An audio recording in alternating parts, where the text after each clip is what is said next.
Pare de lamentar as perdas, título da mensagem, amém? Pare de lamentar as perdas. Quantos têm chorado aí nos nossos dias por algumas perdas? Deus quer falar com você hoje, seja ela qual for, perda financeira, relacionamentos, perda de saúde, enfim, ministério, trabalho. Pare de lamentar as perdas. Nós precisamos ter uma posição diferente, queridos, enquanto cristãos somos, nós precisamos entender a movimentação de Deus nas nossas vidas, mesmo nos dias mais difíceis da nossa história. Algumas pessoas sucumbem enquanto elas estão passando por processos difíceis, enquanto elas estão passando por alguns lugares áridos, pelos desertos da vida, as pessoas são transformadas. Algumas chegam a ser transformadas e moldadas de tal forma que ao olhar no espelho, elas nem se autoconhecem mais, porque elas se transformam em outras pessoas. Você já caminhou com pessoas assim? Que elas se tornaram tão amargas e tão difíceis na lida, que você fala, meu, não conheço mais você, não te conheço mais. Às vezes um cônjuge fala isso para o outro, né? Não te conheço mais, quando eu casei. Hã? Quem já falou isso? Quem ouviu isso? Acho que isso aqui pior do que falar, eu ouvi, né? Não te conheço mais, você mudou muito. Quando somos elogiados, amados, as mudanças que Deus tem trazido e praticado nas nossas vidas, elas são louváveis, mas a grande realidade é que as perdas e as lutas que nós enfrentamos, às vezes nos tornam pessoas muito distantes, muito aquém daquilo que Deus tem preparado para mim e para você. E Deus tem algo preparado para você, você crê nisso? Vou te dar outra oportunidade, você crê nisso? Deus tem algo preparado para você. Você não está vivendo porque você não está entendendo o processo. Às vezes você vai passar anos sem entender o processo, e nós não entendemos tudo mesmo. É que algumas pessoas, para viverem o sobrenatural de Deus, eles querem entender. Amados, para viver o sobrenatural, você precisa deixar da compreensão humana de entender tudo, porque senão não é sobrenatural, se não é natural. Se há uma compreensão, se torna natural. Sobrenatural de Deus são coisas diferentes para mim e para você.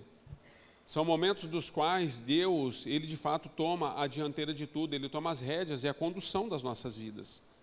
E para vivermos isso, amados, nós precisamos aprender com alguns homens e mulheres que Deus trabalhou com eles na Bíblia, através da palavra, das promessas que Deus está trazendo, que nós precisamos aprender a lidar com aquilo que nos alcança. Às vezes são dores, mas nós precisamos parar de lamentar. Jeremias, ele foi conhecido como um profeta chorão. Ele escreveu até um livro, o Livro das Lamentações. Ele foi levantado para pregar para um povo que era obstinado de coração, duro de serviço, um povo que jamais desejava as coisas de Deus e ouvir a respeito de Deus. E Deus foi sincero com esse garoto. Ele quis se esquivar de Deus. Jeremias capítulo 1 diz que ele fala, Senhor, olha, eu sou uma criança, não faz isso comigo não. Deus falou, rapaz, está de brincadeira, coloca-se em pé, eu vou te usar e vou colocar minhas palavras na sua boca. Só que eu vou te dizer algo, Jeremias, a questão não é se você é criança ou se você é um adulto. O povo que eu estou levantando você para que você possa profetizar no meio deles é um povo de coração obstinado e duro. Eles não ouvirão a sua voz, mas você não deixará de pregar a minha voz. Deus falou isso para aquele garoto, e ele já entrou no ministério sabendo que ele teria um ministério de frustração, de dores e de lutas. Ele suportou todo o ministério, queridos. Depois escreve um livro chamado Lamentações, está na Bíblia. Por que Deus escreve um livro de lamentações para mim e para você? Para que nós possamos entender que as lamentações, elas existem, mas nós não podemos ficar mergulhados e vivendo nelas a vida toda, o tempo todo. Existe um momento na sua e na minha vida que tem que ter o time de Deus. Nós precisamos aprender a discernir o time de Deus para as nossas vidas. Quanto tempo de luta é necessário para que você possa enfrentar o que você está enfrentando? Quanto tempo de luto é necessário para que você possa, de fato, ter a consciência de que Deus continua sendo Deus, apesar das suas perdas? Existem pessoas que vivem um luto eterno, queridos. Nós nos apresentamos diante delas e é impressionante. Até hoje elas choram por um trabalho que perdeu, que elas iam ser alguém na vida e se tornaram ninguém. Agora colocam a desculpa e a culpa, porque lá quando tinha 15 anos, a oportunidade... Ei, deixa eu dizer algo para você. Muitas novas oportunidades Deus nos dá todos os dias. A verdade é que nós às vezes paramos em meio a um processo e nós vivemos lamentando por aquilo que nós não alcançamos. Eu quero ler com você 2 Samuel capítulo 9, versículo 3 e 4. Eu quero falar de um rapaz que ele tinha tudo para lamentar. Passaram uma vida lamentando, mas Deus pega essa criança, faz dele um homem e muda a sorte e a realidade dele. 2 Samuel, acho que está no telão aí, era para estar pelo menos, né? 2 Samuel 9, verso 3, diz assim, chegou. Perguntou-lhe Davi, resta ainda alguém da família de Saul a quem eu possa mostrar a lealdade de Deus? Respondeu Ziba, ainda há um filho de Jonatas, aleijado dos pés. Onde está ele? Perguntou o rei. Ziba respondeu, na casa de Maquir, filho de Amiel, em Lo-debar. Amados, as dinastias dos reis eram algo bastante complexo para os dias da monarquia. Deixa eu dizer para ti. Quando as guerras e os enfrentamentos aconteciam, e você vai perceber isso em muitas questões históricas, até filmes que você assiste, a maioria das vezes, amados, o exército que avançava, o exército que predominava, ele fazia questão de exterminar toda a descendência daqueles que ocupavam o cargo real. Por quê? Porque havia uma insegurança em combate, e havia uma insegurança com o futuro depois de uma conquista. Ao mesmo tempo que a euforia e a alegria alcançavam o exército vitorioso, também a preocupação alcançava. Por quê? Porque havia uma compreensão de que toda criança um dia se tornaria adulto. Então nós exterminamos os seus pais, os seus avós, a sua família, mas esse menino sobrou, e quando ele ficar adulto? Você acha que ele vai atrás de quem? Se tudo que ele tinha na vida nós tiramos. Saul é o primeiro rei levantado em Israel. Um homem levantado por Deus, foi Deus quem escolheu. Quando, irmãos, Deus na verdade começa a usar a vida de Saul, Saul começa a iniciar bem. Nós conhecemos a história do rei Saul. Primeiro rei de Israel, Israel pediu um rei como as demais nações, e Deus então concede o pedido a Israel. Saul, ele começa a iniciar muito bem. Eu não vou entrar aqui nos pormenores, mas por algum motivo, que muitos de nós conhecemos a maioria deles, em algum momento da vida de Saul, ele se perde no processo. Por conta de questões no coração, nas emoções, na sua espiritualidade, Saul se perde. Quando Saul se perde, Deus passa de Saul o reinado. Então nós temos lá o contexto, que Deus vai levantar Davi, e essas coisas que você e eu sabemos muito bem a respeito dos textos bíblicos. Mas o que acontece? Saul tem alguns filhos. Dentre esses filhos, ele tem um filho chamado Jonatas. Esse Jonatas tem um filho chamado Mefibosete. Uma criança. Amados, os filisteus agora, eles vêm contra a vida de Saul e contra o seu reinado. Saul está com um problema sério, guerra intensa. Como Saul começou bem e estava terminando mal, ele começa a ter algumas baixas e algumas perdas. Aqui fica o primeiro princípio para mim e para você. Existe um ditado popular que diz assim, olha, melhor do que começar bem é terminar bem. Não existe melhor do que começar bem é terminar bem. Deus espera que comecemos e terminemos bem. Não tem uma coisa melhor do que a outra. Porque às vezes começamos mal, terminamos bem, às vezes começamos bem, terminamos mal, mas para nós que nascemos de novo, nós precisamos iniciar aquilo que Deus está colocando nas nossas mãos com compreensão. Você e eu precisamos iniciar bem. Começamos as coisas desestruturadas e depois temos um trabalho enorme. Gastamos tanta energia para corrigir aquilo que não foi feito no início, que hoje poderíamos estar em outros níveis espirituais com Deus, fazendo tantas outras coisas, mas agora precisamos dar manutenção naquilo que não foi dado, porque nós tínhamos tudo para começar bem. Nós tínhamos a palavra, nós temos o Deus vivo, nós tínhamos as estruturas, nós temos equipe, nós temos pessoas, nós temos família, temos tudo. Mas nós desejamos só começar. Porque, na verdade, nós nos prendemos mais à possibilidade do título do começo do que daquilo que nós vamos de fato executar. enquanto estivermos servindo. Saul tem esse problema, queridos. Os filisteus agora estão apertando Saul com todas as suas perdas e as suas baixas. Então Saul é perseguido junto com os seus filhos e com o seu exército. Os filisteus prevalecem porque Deus já havia rejeitado Saul. A mão do Senhor já não estava mais sobre ele, estava sobre Davi, a unção, o óleo e a graça. A Bíblia diz que em combate os 3 filhos de Saul são mortos. Saul fica sabendo que seus filhos foram mortos e encurralado, agora ferido também. Saul chega no momento, um cara que começou bem, foi levantado como rei para uma nação, debaixo da perspectiva da unção de Deus. Deus mandou Samuel ungí-lo. Agora ele chega numa condição, ferido, cansado da batalha contra os filisteus, de chamar um dos seus soldados. E ele diz para um dos seus soldados: cara, eu não estou bem, eu não vou aguentar, eu não vou suportar, só que eu não quero morrer pelas mãos dos meus inimigos. Eu preciso que você tire a minha vida, preciso que você me mate. O soldado, nada bobo, né, queridos?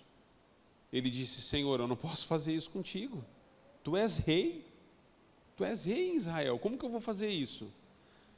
Mesmo que o Senhor está me pedindo, quem vai provar depois da sua morte que foi o Senhor que me pediu isso? Não tem um gravador aqui, não tem uma filmadora para mim, né? Como que vão provar isso aí? Vão dizer que eu tirei sua vida, mas não faço isso nunca. A Bíblia diz que então Saul, tendo o pedido rejeitado pelo seu servo, pelo seu soldado, ele pega a própria espada, queridos, se coloca em pé, coloca a espada no chão e se debruça sobre ela. Um cara que começou bem agora tira a própria vida. Quando o exército inimigo está avançando, queridos, eles querem exterminar todos, eles não sabiam de Mefibosete. Eles mataram os 3 filhos do rei, mataram o rei, e esse menino fica... Acontece, queridos, que nesse momento, uma criada que cuidava desse menino, você vai ver nos textos, eu estou só te contextualizando, mas a criada que cuidava desse menino, ela tem uma estratégia. Ela falou assim: olha, mataram o meu senhor, mataram os filhos do meu senhor. Eu preciso tirar esse menino do risco e do perigo de morte que é iminente para ele. Ela pega o garoto e ela sai correndo com o garoto para salvar a vida dele. Sai correndo para fazer o quê? Para salvar a vida do garoto. A Bíblia diz que o garoto cai, ela deve ter tropeçado, escorregado, o menino quebra os 2 pés, fica aleijado. Amados, eu quero entrar dentro de um contexto com você para nós entendermos o porquê que a gente precisa parar de lamentar algumas coisas na nossa vida. Deus, na verdade, tinha um plano de cuidados para esse menino. Deus coloca um peso no coração de uma serva, de uma ama, que cuidava desse garoto. O desejo dessa mulher inicial, na verdade, era salvá-lo da morte. Ela nunca teve o desejo de prejudicar a vida do menino. Então, a princípio, o que está acontecendo com a vida de Mefibosete? Ele está sendo salvo de uma condição que seria exterminado. Mas acontece um imprevisto no meio do caminho. Você já passou por algum imprevisto no meio daquilo que você planejou e projetou? Quantos não quebraram, queridos? Quantos não tiveram que recomeçar? Quantas vezes eu não tive que recomeçar? Quantas vezes você não é exigido a recomeços? Quantos planos e projetos a respeito de família, a respeito de finanças, a respeito da saúde? Estamos para virar aí, né? 1º de janeiro, daqui a pouco, todo mundo fala: esse ano eu vou perder 10 quilos. Aí você tem que recomeçar.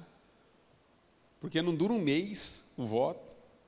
Alguns não duram 24 horas. Amados, nós precisamos parar de lamentar, porque existem coisas na nossa vida que elas são inexplicáveis. Por mais que eu e você tentemos, a gente nunca vai conseguir uma resposta. Esse garoto, ele era para ser salvo de uma situação e entra agora num prejuízo enorme. E nós sempre olhamos para a desgraça que acontece na vida de alguém ou na nossa própria vida e focamos na desgraça. Nós precisamos entender o seguinte, amados: embora esse menino se tornou um aleijado, ele seguiu vivo. Primeiro princípio que eu quero que você entenda em relação a não lamentarmos: não lamente pelas perdas que você tem, agradeça por você estar vivo. Você já parou para pensar quantas pessoas tombaram ao seu lado ao longo dos anos que Deus tem cuidado de você em todos os momentos da sua vida? Pessoas que você amava, pessoas que você admirava, pessoas da sua família. Amados, alguns anos atrás nós tivemos a pandemia, quantas pessoas não foram?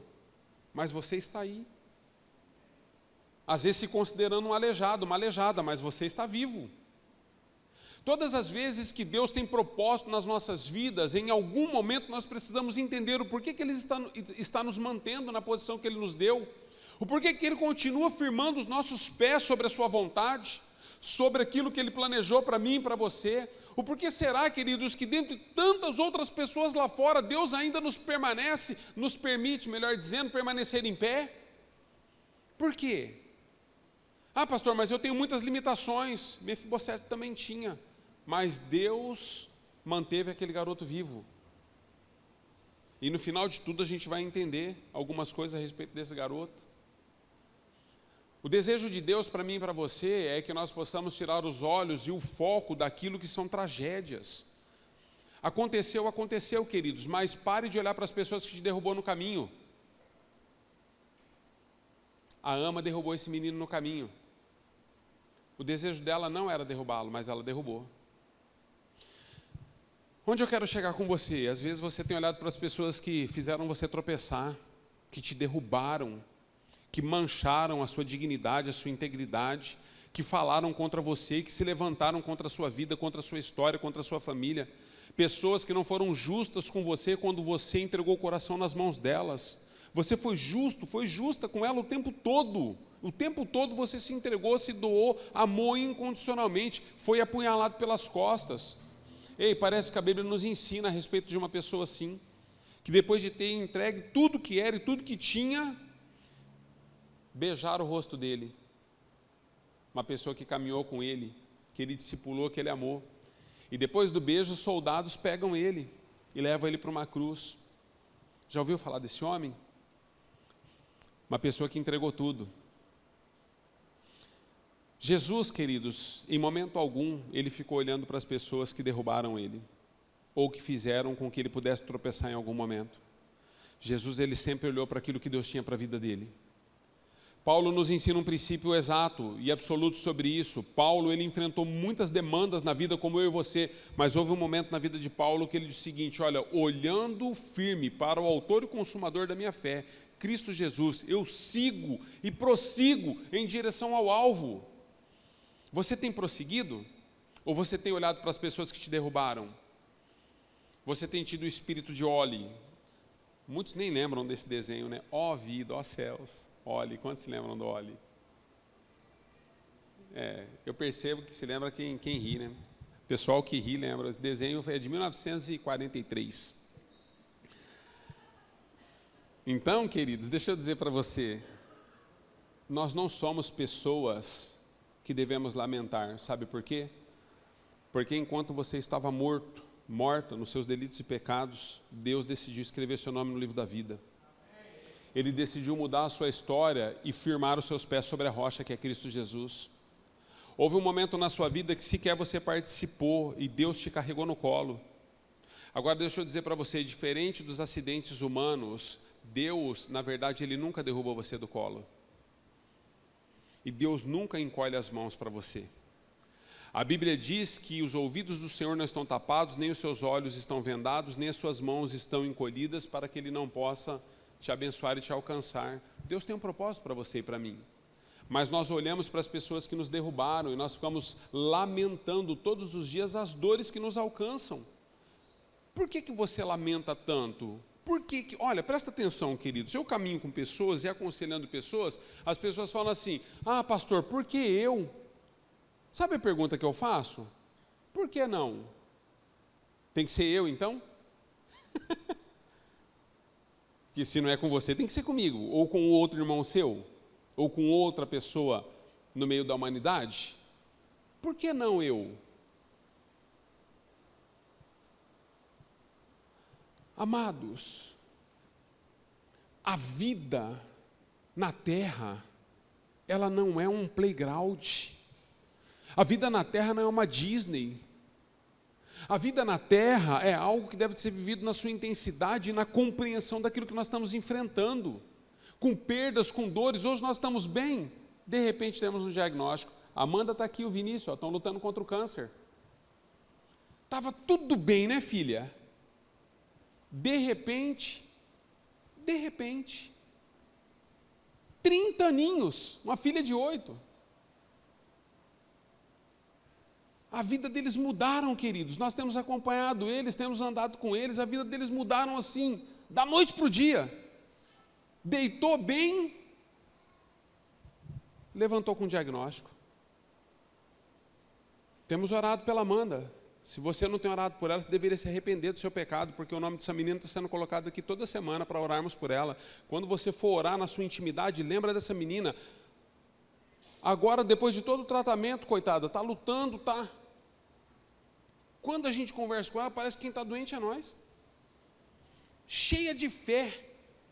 Não é, Vinícius? Às vezes eu pego o Vinícius, porque o homem é tudo banana. Os bichos choram qualquer coisa. Vou falar com o Vinícius. Aí eu falo com a menina, ela fala, não, pastor, graças a Deus, Jesus está no controle de tudo. Um câncer raríssimo. Está indo para Barretos agora. Barretos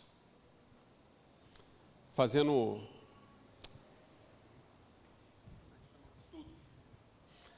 o câncer dela é motivo de estudos.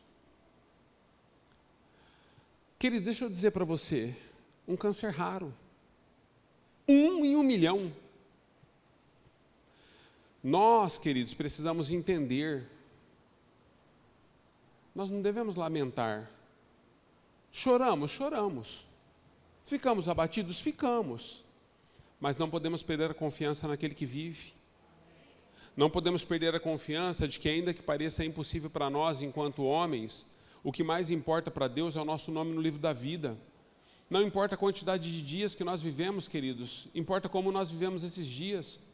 Algumas pessoas vivem 70, 80, chegam a 120 anos, os mais teimosos, passam de 120 um pouquinho, porque são teimosos. Querem viver. Mas não importa isso, queridos. Importa que um dia eu e você vamos deitar deste corpo. E quando nós deitarmos deste corpo, como que nós vivemos a nossa vida diante da sociedade que Deus nos colocou? Como nós expressamos a graça, a glória e o louvor de Deus nessa terra? Como nós estamos nos posicionando, sendo de fato e de verdade a expressão de Cristo? Quantas pessoas, amados, fazem votos e votos e votos e votos de tolos, porque eles entendem que eles vão comprar a Deus com os seus votos, votos que nem são cumpridos.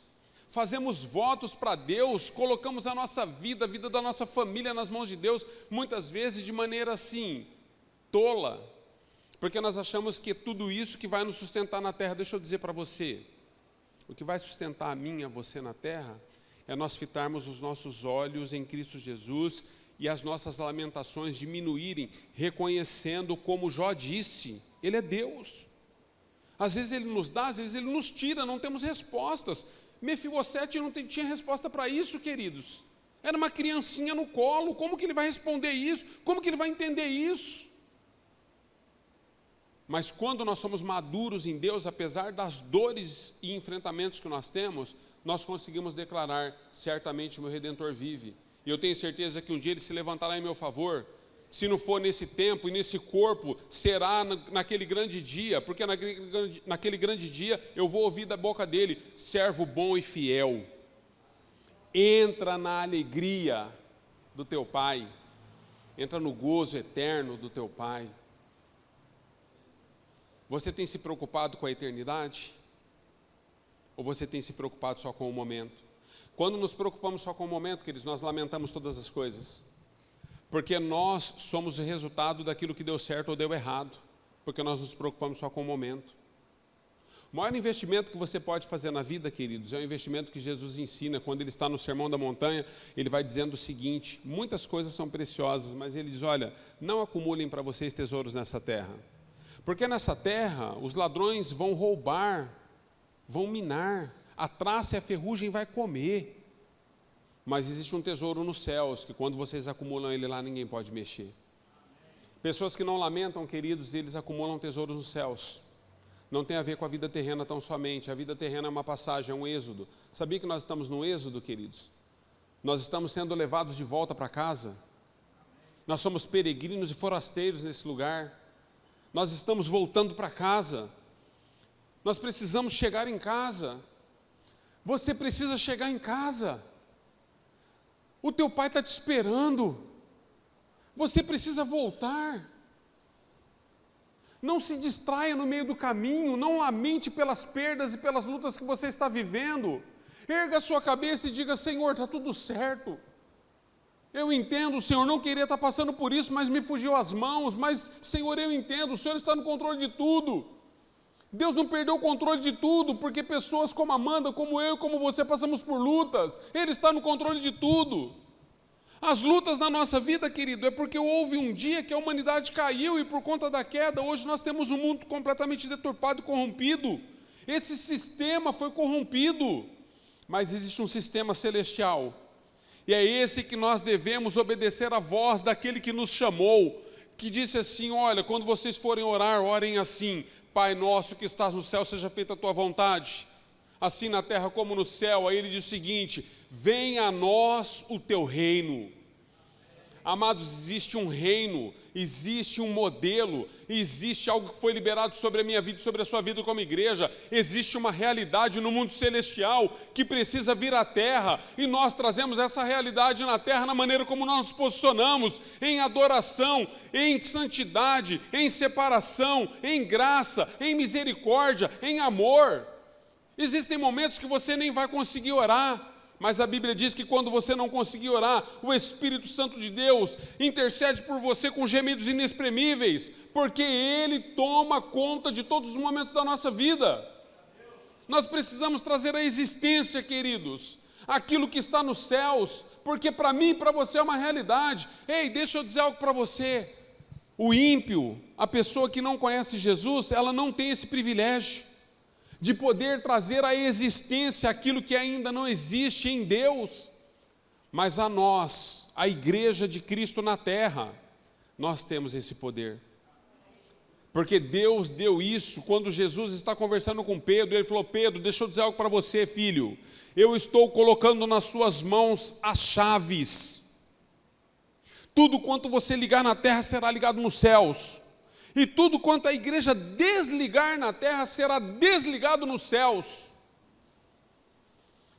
Mas nós queremos desligar as lutas. Não desligue as lutas. Não desligue as lutas. Desligue a murmuração. As lutas nós vamos ter que enfrentar. Temos que ser homens e mulheres o suficiente para enfrentá-las. Desligue a murmuração. Porque o que impede a tua vitória muitas vezes não é o fato de você não ter mais a luta, é o fato de você murmurar enquanto está lutando. Por isso que Deus falou para Josué: filho, você vai enfrentar algumas coisas, mas deixa eu dizer para você, Josué, 1:9, seja forte e corajoso. Seja forte e corajoso, filho. Lute, não desista. Precisamos entender então, amados, que as perdas, elas não devem nos levar a uma vida de murmuração. Pare de lamentar. Estou finalizando com você. Não importam os lugares, mas os cuidados que temos neles. Quando esse menino cai, queridos, só houve uma opção para aquela serva nos cuidados com a vida dessa criança. Ela falou: para onde eu vou? Eu preciso correr para um lugar. E ela correu para Lodebar, na casa de Maquir. Sabe o que significa Lodebar, queridos? Um lugar seco, árido, sem perspectiva e sem comunicação. Lodebar era tão longe, queridos, daquilo que estava acontecendo nesse momento na vida de Mefibosete, que sequer havia uma comunicação entre eles. Mas ela falou: vou levar esse menino lá para onde ninguém vai encontrar ele, mas ele precisa viver. Queridos, não importa as circunstâncias que você está passando, não importa os lugares que você foi, onde você foi deixado, onde você foi levado, onde você se encontra, importa se lá você tem provisão ou não. Falamos tanto de Lodebar, eu já vi muitos, já preguei sobre isso inclusive, muitos homens de Deus, mulheres de Deus falando sobre esse lugar, um lugar árido, um lugar sem perspectiva, um lugar sem plantação, sem vinhas. A gente fala de tudo sobre Lodebar, mas deixa eu dizer para você, Esse menino não foi largado lá na rua, jogado no chão. A Bíblia diz que ele estava na casa de Maquir. Às vezes você está num lugar difícil, mas você está dentro de uma casa sendo cuidado. Às vezes você está num momento difícil, mas você está na comunidade sendo cuidado. Está numa célula sendo cuidado. Tem uma família e está sendo cuidado. Tem líderes que ajudam nos cuidados da sua vida. Você não está na rua. Você pode estar num momento e numa fase difícil da vida, mas você está sendo cuidado. Esse menino foi cuidado o tempo todo. Ele cresceu, queridos, porque ele foi alimentado. Ele cresceu, queridos, porque de fato ele foi assistido. Pare de reclamar e perceba que existem pessoas assistindo você. É que, na verdade, às vezes nós não queremos aprender a pescar, nós queremos o peixe. Então, quando as pessoas não nos dão o peixe pronto, vou te dar um exemplo. Pastor, a minha luz está cortando. Ah, está cortando? Por que ela está cortando? Por que você não está conseguindo fazer o acerto da conta da luz? Nós podemos ter dois caminhos aqui, queridos. Eu pago a sua luz, ou eu quero entender com você o porquê que você não está conseguindo pagar a luz para que você mude essa realidade de vida. Mas você não quer prestar conta comigo o porquê que você não paga a luz. Você quer que eu pague a luz para você. E aí nós não crescemos, queridos. Deixa eu dizer para você, cuidados não tem a ver com negligência. Às vezes somos cuidados, mas em meio aos cuidados nós somos confrontados. Sabe por quê? Pastor, o senhor tem problema da igreja fazer ação social? Não, não tenho, queridos. Essa é uma das vertentes da igreja. A igreja foi levantada para abençoar pessoas, para cuidar de pessoas, para assistir pessoas, para trazer pessoas. Mas sabe o que mais a igreja foi levantada para ser? E em primeiro, eu coloco isso na escala, na ordem de prioridade, em mudar a vida dessa pessoa. Porque é assim, nós achamos que ser cuidados é ter tudo nas mãos, sem a responsabilidade alguma nossa. E Deus não te chamou para isso. Deus está dizendo que existe uma responsabilidade enquanto você está sendo cuidado. Você está sendo cuidado, mas você precisa entender o porquê que você está nessa condição. Você já parou para perguntar o porquê que você está nessa condição no casamento? Você já parou para perguntar o porquê que a sua casa é dividida? Você já parou para se perguntar o porquê que a sua saúde está desse jeito? Que você está com a pressão 40 por 100? Já parou para perguntar por que você está assim? Você já olhou para a sua alimentação? Tem gente falando para mim, pastor, estou com diabetes. Você olha e não passa na porta, irmãos. Não para de comer doce. E dá assim, o testemunho. Ah, pá, mas eu gosto de um docinho, hein? O cara está se matando, meu. Estou com pressão alta, está obeso. Queridos, nós somos cuidados, mas nós temos que ter responsabilidades em meio aos cuidados que Deus nos dá. Deus deu a você e a mim uma segunda chance. Alguns de nós já estão na terceira, na quarta, mas não cuidamos.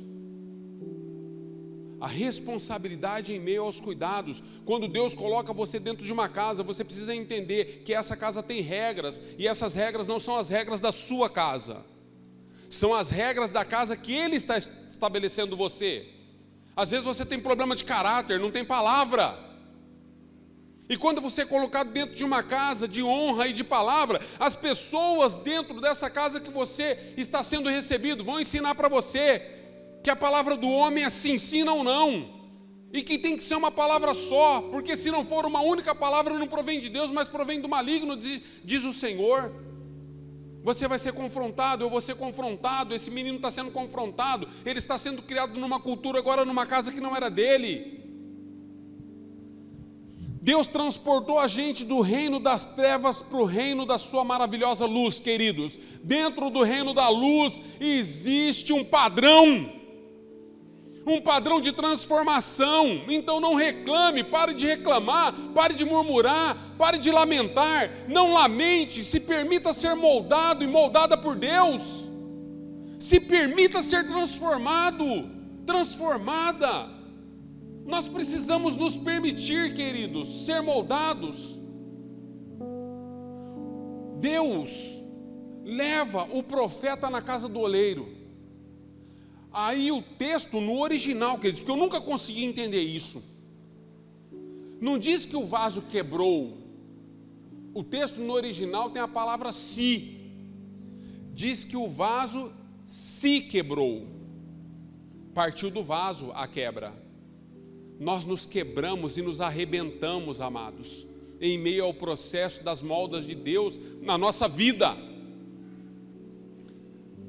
Nós nos quebramos, ficamos todos estrupiados. Sabe por quê?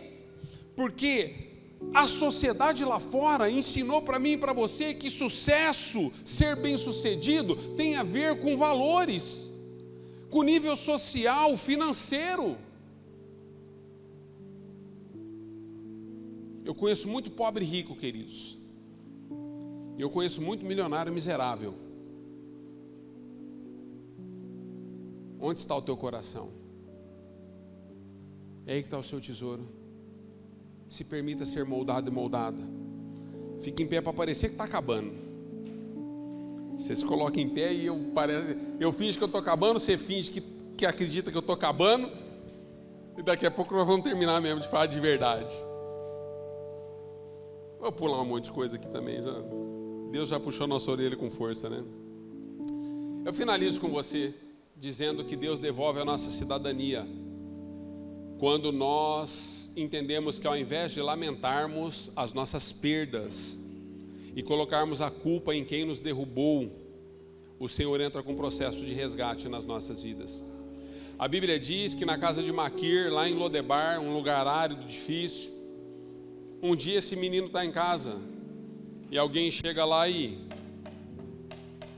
bate na casa de Maquir e falou: porventura, existe um garoto aí da linhagem de Saul, filho de Jonatas? Todo mundo assustou, porque Davi mandou buscar. Aí eles falaram: tem um menino aqui, mas ele é aleijado.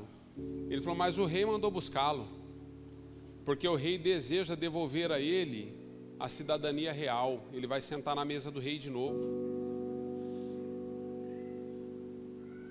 2 Pedro 2,9 diz que nós somos reis e sacerdotes. Houve um dia na sua e na minha vida, amados, que Deus decidiu devolver a você e a minha cidadania real que nós temos nele. A Bíblia nos ensina que juntamente com Cristo nós somos co-herdeiros com todas as promessas de Deus para a nossa vida. Então eu queria que você entendesse, haverá um momento na sua vida que se você parar de lamentar e se você seguir, se você se permitir ser moldado e entender o que Deus está fazendo, não demora muito, Deus vai bater na sua porta. Sabe por quê, queridos? A Bíblia diz que Deus deseja nos aprovar. Por que será que a Bíblia diz que Deus deseja nos aprovar? Só existe uma maneira de aprovar um homem ou uma mulher: depois de uma prova. Às vezes somos provados e somos reprovados. Às vezes somos provados e somos aprovados. Deus deseja colocar você para comer na mesa com Ele de novo. Queridos, eu queria que você tivesse a cabeça para entender a metáfora que eu estou desenvolvendo, ok? Porque, olhando para a misericórdia, para a graça de Deus, a mesa do Senhor é para todos nós, está tudo certo. Não é isso que eu estou entrando. Eu estou dizendo para você sobre posicionamento de lamentações. Se você parar com as lamentações desta vida humana, olhar para o autor e consumador da fé, Deus quer colocar você na mesa de novo. Ele vai mandar te buscar, Ele vai te trazer, Ele já tem te trazido. O rei manda chamar esse garoto e restitui a ele o direito de viver, ele e depois todos os seus. Enquanto ele viver, e o rei, na sua dinastia, o rei Davi, devolve a esse garoto o que lhe era devido. Muitos de nós, amados, eu não quero pregar aqui sobre meritocracia, mas muitos de nós, eu preciso ensinar isso para você, não temos entendido a lei da semeadura. É diferente. A questão não é por meritocracia, mas existem coisas que eu e você deixamos de semear, por isso nós não colhemos. E existem coisas que nós estamos semeando errado e colhemos ruim. Deus deseja que você pare de murmurar e de lamentar. Quantos recebem essa palavra? Eu quero orar com você. Você puder curvar sua cabeça. Pai, no nome de Jesus, nós estamos aqui, Senhor, nessa manhã. Nós sabemos que existe uma restituição, Senhor, para as nossas vidas. Ela já tem acontecido desde que nosso nome foi escrito no livro da vida. O Senhor tem mudado a nossa realidade. O Senhor nos tem de novo colocado na mesa do Senhor para comer. O Senhor tem nos tirado, Senhor, de uma terra árida, seca, de um deserto, de momentos difíceis da vida, para nos colocar assentados com o Senhor. Mas nós queremos entender, Senhor, em meio a esse processo, o que precisamos aprender. Senhor, coloca no nosso coração a Tua vontade, o Teu querer, e escreve, Senhor, em nós hoje, tudo aquilo que nós precisamos entender. Pai, eu peço, na autoridade do nome de Jesus, aqueles que aqui estão, Senhor, que são murmuradores, lamentadores, homens e mulheres, Senhor, crianças, jovens, que não entenderam o que o Senhor está fazendo, e por isso lamentam tanto as perdas, porque o coração delas estão nas coisas de momentos e nas coisas deste mundo. Nós te pedimos perdão por identificação. Perdoa-nos, ó Deus, quando nós não olhamos para a eternidade e perdemos o melhor do Senhor por nos apegarmos naquilo que é transitório. Assim, Senhor, nessa manhã nós entregamos tudo nas Tuas mãos e entregamos, Senhor, aquilo que o Senhor tem para nós desejamos viver plenamente. Assim nós oramos e te agradecemos na autoridade do nome de Jesus. Queridos, nós vamos ter uma outra celebração, vamos começar o segundo culto daqui a alguns minutos. A banda nem tocou, né? Eu fiz questão de segurar, eu quero liberar você, para dar tempo de todo mundo se refazer para o segundo culto, para a segunda celebração. Mas eu quero muito que você pense nisso que você ouviu hoje. Saia daqui diferente, amém? Abra suas mãos. Que o Senhor te abençoe e te guarde, que o Senhor resplandeça o rosto dele sobre você, que o Senhor te dê a paz que o mundo não pode te dar, que o Senhor faça de você um homem e uma mulher segundo o coração dele lá fora, e que você possa entender todo o propósito e todos os processos do momento em que você está vivendo. Assim nós te abençoamos e despedimos você debaixo da unção e do poder do Espírito Santo nessa semana, em nome de Jesus. Vá em paz, queridos, Deus abençoe em nome de Jesus.